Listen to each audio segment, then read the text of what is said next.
Thursday is a good day because that means it's one more day until Friday. Yeah. It is. Yeah. It is. I forgot to change the lighting on this background. That's why it's dark, Do you Brad. literally have to, why do you have to change this? Because the camera picks up the Mhm. lighting on that. Yeah. I know, but why isn't it just always on the... Well, because it doesn't auto adjust, and sometimes this background image is blue, sometimes it's white. One day we will have the technology, like green screen technology? or yeah, or something. Something, I don't Or know. something. But anyway, speaking of this actual image, so this is somewhat interesting. Chrome OS is about to add, you can't really see it, it's up here, Yep. virtual desktops, which is, I think it's fair to say that's probably a power user feature. Mm-hmm. That's actually the most confusing thing about this because Chrome OS obviously has matured a lot, but it is very much a mainstream, user interface, whatever. You can see from that picture, it's ludicrous. It's like really simple. Mm-hmm. In fact, I like this taskbar in particular because there's literally one icon at the bottom of it, which is not what most of those look like. But anyway, but you know what? They're adapting this thing for Linux apps. There are developers now using it. I'm sure that's the audience that's heading toward. Yeah. So that is, Mm-hmm. if you've been holding back on not adopting Chrome OS because it doesn't have virtual For that desktops, reason.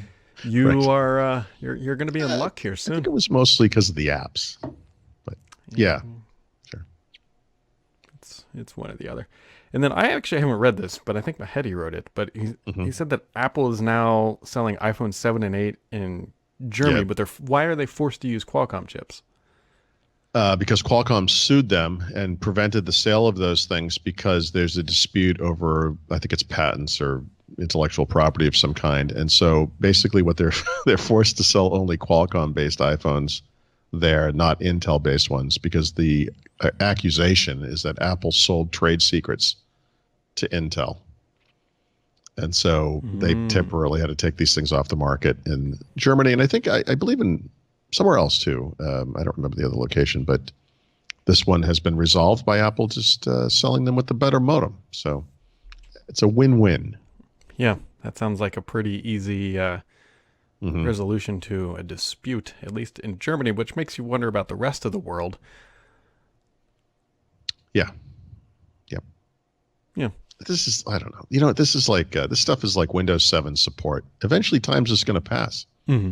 And those things are just going to be gone, So this stuff, it's like when Samsung and Apple went to court and they were complaining about all their phones, and by the time it actually went to court, they were like 4 generations newer, and they weren't even copying each other anymore. And it was like, what are we talking about here? Like, It just doesn't even. It happened. I mean, there's no doubt about it, but it's the past, And right now, the Windows 7 thing, what I mean by that is simply that, Windows 7 is going to come out of support next January, but not really, right? There'll be 3 more years for those big companies that need it. And but eventually, we're going to hit a world where like Windows 10 is literally it. It's kind of interesting. Mm-hmm. I know there are multiple versions of Windows 10, but fundamentally, the same OS. There were big UI changes when you go from 7 to 10 or from 7 to 8, whatever. When you go from different versions of Windows 10 to different versions of Windows 10, there really is no major UI change. Yeah. What was the other thing? Oh, so this was interesting. Well, maybe not, but Apple's video streaming service is expected to launch in April. I'll be curious to see what it has, but yeah, it's not going to have Netflix. Right. It's probably not going to have HBO. Right. Which is why I'm interested. Like, what's it going to be? Obviously, they have the money to buy and create content, but yep. I don't know. I haven't heard what the deal is with the video service or the TV service, whatever you want to call it, with regards to Apple's, piece of the pie. Related to this is an Apple News service that's going to be announced apparently at the same time as this TV thing. And that one's a little more controversial because supposedly Apple's taking 50% of the revenues, right? Now, you would think after 2018 and everything happened with those guys raising prices, that them taking a bigger chunk, right, because obviously they take 30% on apps and app purchases, that they, 30% maybe would be the max. But no, they're looking, they want half. which is like an old Eddie Murphy joke. But I've read some bizarre defenses of this. Mm-hmm. My take on this, I may write this up as a premium post. I'm not sure yet, but it basically falls into the category of Apple not learning the lessons of the past. Like, Yeah. there's a certain hubris to this, and I will admit there is an audience there, right? What's the Apple Music subscriber base? 50 million or some crazy number. There's some tens of millions that would probably subscribe to something news, TV, whatever related for sure. And maybe that justifies the cost. But the problem with these online services, for as good as cord cutting is in the case of a TV service, is that there are holes everywhere. And, you know, instead of going from like 1,100 channels in your cable system, we now have like 1,100 online services to figure out. And some shows are only available on some things. Mm-hmm. Some things are only available on one thing. Most of these things are paid services. And I know it's not just about the cost, but like just managing the sheer weight of this stuff. It's like, where was that Star Trek show again? Like, how do I see that? It's getting stupid, you know? So if Apple is able to, well, Apple will always only have a subset. So that's going to be a problem. But I assume the Apple deal here is we're going to present Apple faithful customers with a single UI for a lot of the TV content, some amount of the TV content. And I guess I will admit there's some value to that, but the problem is it's never going to be 100%. So it just becomes another thing. You're just adding to the complexity. The thing to me that would be of interest, but I don't think this is where they're going, is what happened to the music industry, right? We used to go buy all of our music by CD or even by song on iTunes. If they came out with a service that was $10 to $15 a month that let you go stream any movie on iTunes, that would be super interesting and a differentiator. Yeah. But I don't think that's where they're going. Yeah, I don't think it is either. That would be amazing, right? So I will say, when you look at things like Netflix as the obvious example, Amazon Prime Video is very much like this. Hulu to a lesser degree. Actually, Hulu really doesn't apply here. There's a lot of crap on those services. And so you do have some 5%-ish of, I'm talking movies specifically here, not TV shows. You try to find a good movie on Netflix someday. Like seriously, like a tier A Hollywood blockbuster movie you actually want to watch. I'm not saying they don't exist. There are very few of those. Mm-hmm. What there are a lot of are the things that used to be in the back of the Blockbuster or the local video, the tape rental place. Yep. It's like these kind of B movie direct-to-tape, direct-to-DVD, craptacular, stupid movies. And both Netflix and Amazon are infested by this kind of thing. Amazon, or Apple rather, is not going to do that, right? So we know that. That's good. There are certainly apps that run on Apple TV that will bring you those things, Tubi and, well, those things I mentioned, whatever. They're all out there. It's fine. But yeah, like a high quality subscription service that would do to music what subscription music has done to music, do to movies what subscription music has done to music. I mean, how much would that have to cost before it got, before it was too much? I don't know. Movies are expensive. Right. TV shows are expensive too, right? I don't know when this happened. You probably see this. Like if you go to Apple TV and you're like, the Bohemian Rhapsody movie just came out and I want to rent this. It's a brand new movie. It's not $2. It's like $5.99. Mm-hmm. When did that happen? Those things used to be cheap. It's honestly, I think it's every time Apple introduces a new resolution. So at first we had like 720p and then it went to 1080 and then to 4K. And each time they do that, there's a nice little increase. Yeah. You pay the full amount regardless of the resolution that you watch it in. So here's the deal. Like if you think about the problem with movies is it's not like music. Most people aren't going to watch many movies multiple times, right? And so it's a different kind of math. When you look at a music service, whether you're actively buying music, which I'm not, I would say these days, or not, the $10 a month cost for a typical individual is the equivalent of an album. And for the price of one album, you get 30 or 40 or 50, whatever the million figure is now. And, that turns into a no-brainer if you're a music lover, right? A new movie today, the Bohemian Rhapsody thing, a movie of that ilk, is $20 brand new, right? The rental is $6 when that happens, 4 or 6 weeks later. That's a lot of money. I don't know that a lot of people buy those things. Like, I mean, some must, but Yeah. So because we're more casual viewers of movies, in other words, most people probably rent, right, or just watch them for free on some service they're already paying for, whatever it is, rather than own. What's the dollar figure? Like, that makes sense, right? Is it the price of one new movie a month, which is $20? Yeah. I don't know. It made me just think of something a little morbid, if you will. So Okay. the most movies that we've bought are all for my kid because she'll watch. Yep. She watched Yep. Frozen 50 times. She'll watch a movie multiple times. It's cheaper than renting it. Of course. So when I die, do I bequeath my iTunes account to her? Like, how does this?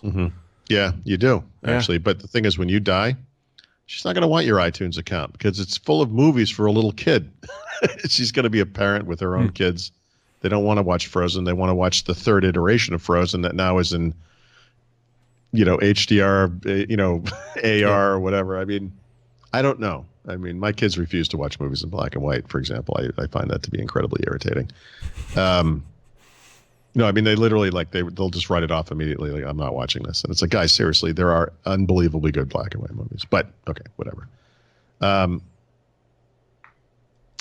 don't know. I mean, I will say with content now, it makes more sense not to own the thing. Yeah, I agree. I think that's the one thing that this digital revolution has kind of established, that if I pay for Netflix today, and I've paid for Netflix for some number of years, and then tomorrow I stop paying for Netflix, I don't get to watch those shows anymore. And that's fine. I don't think I'm, I think that's okay. We used to really get wrapped up in this ownership thing, but I don't know. I mean, Office is this way, right? This is the model. This is how we've moved forward. We just borrow things from the corporate overlords. Well, like there's a movie. What's it called? Is it called Movie Pass? The $10 a month or whatever it is thing where you can go to the actual theater and watch some number of movies every month for for some low cost. Theoretically, that's a good idea, right? Because I don't know if you ever go to the movies. I only go a couple times a year usually, but it's really expensive. Like, it's crazy how expensive a trip to the theater is because the movie tickets are expensive. And then, I can't not buy popcorn and everyone wants a drink or a box of chocolates or something. And, $100 later, you and your family walk out of there like, what did I just do? I got yelled at by The Incredibles for 2 hours. Which, by the way, is just a movie full of cartoon people yelling at each other. But anyway, so I don't know, but I see the value of it, right? So the Movie Pass thing, whatever that's called. So I would love to see that. I'd rather see that than an Apple TV service, right? Like, Apple's going to make their own shows too. Like, we have enough of this stuff. Aren't we already in peak TV? Are you going to be better than the best shows that have ever been on HBO, the best shows that have ever been on Netflix, the handful of good shows that have been on Hulu, and that maybe there are no really good shows on Amazon, but there's a couple that are decent, Man in the High Tower or whatever. But there's no really, I wouldn't say there's any truly awesome AAA TV shows on Amazon per se, but whatever. I mean, are you going to be better than all that? I don't think so, right? I mean, I don't know. I can't get this image to change back here because whatever. Yep. I want to show you something and see if you recognize this individual. Okay. This was making the rounds on. Hold on, let me. Let me see.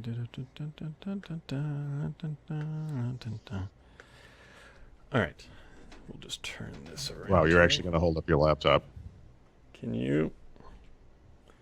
Oh yeah, that's the woman that runs one. Laura Butler. Yeah, Laura. And can you see what domain that is on? Oh. It's funny, the blurry picture of the crowd in the background, the guy in the front there, the most prominent one, looks like Ryan Day. Kinda. So for people who didn't get the joke there, on Google's website, it says integrate G Suite into your learning management system with coursework, and there's a giant picture of Laura Butler. And if you don't know who Laura Butler is she like a Microsoft technical fellow or something? Yeah. Or is it? Yeah, she runs, I believe, OneNote and like To Do, and a bunch of those systems. Super nice person. She bakes a lot of cookies. Mm-hmm. Yep. And So she is on this She's on massive the. image. So I had heard about this. I didn't see the picture, but of course what was she demonstrating? It wasn't G Suite, Yeah, I'm right? assuming OneNote, but Right. That's funny. but the funny thing is, there's no mention of the word Microsoft on this page, or Laura Butler, or OneNote, or anything. It's But just this, they used her picture and didn't say who it was. Oh, that's a little weird. a little I bit. was going to take this as a kind of good sign for the relationship there, right? Google, no, it's. I wonder if the people put that up had any idea who that was. Probably not. But wouldn't they normally say this is who this is? You would think. Is there a caption of any kind? Nope. Oh, that's. So she went to Google, obviously, and gave a little talk. Mm-hmm. Clear. Hopefully, I mean, I she guess said I something. Hopefully, the talk was called "You Are All Wasting Your Lives." But and then appeared uncredited on. Is that the Google Education site, or what's the? Yeah, it's called Course Kit. Is a set of free tools that helps instructors create, collect, and review coursework. Well, I mean, OneNote is probably a very common tool in education, I would imagine. Yeah. Yeah. So there's your moment of zen for you folks. Actually, to tie in, you and I recorded today the first behind the scenes thing for the Beneath the Surface. I know you know that. I'm just, but so people listening or seeing this will know that now. And OneNote dates back to the beginning of the tablet PC stuff as well, right? Because right. one of the deals back then was we're going to be able to write on these things, and it was a note taking thing. It's like we need a note taking app, And also, that is I don't remember the exact year the first version came out, but I remember adopting that in beta form. The first time I heard of it, I was like, oh my God, they wrote an app just for me. Well, on that happy note, you got anything else to say, Paul? No, I guess not. It's been right. kind of a weird, slow week, Yeah.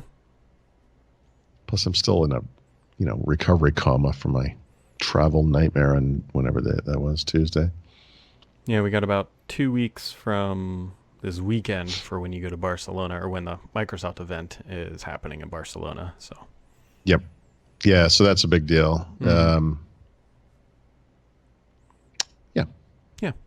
So, all right, folks. So that wraps it up for today. Today is Thursday, which means tomorrow it should be Friday, which means we're doing a podcast at 1 p.m. Eastern time. We can find all the information on throughout.com, or hit subscribe, and then you'll be notified when we do our thing. If nothing else, have yourselves a wonderful Thursday, and we'll catch you right back here next time.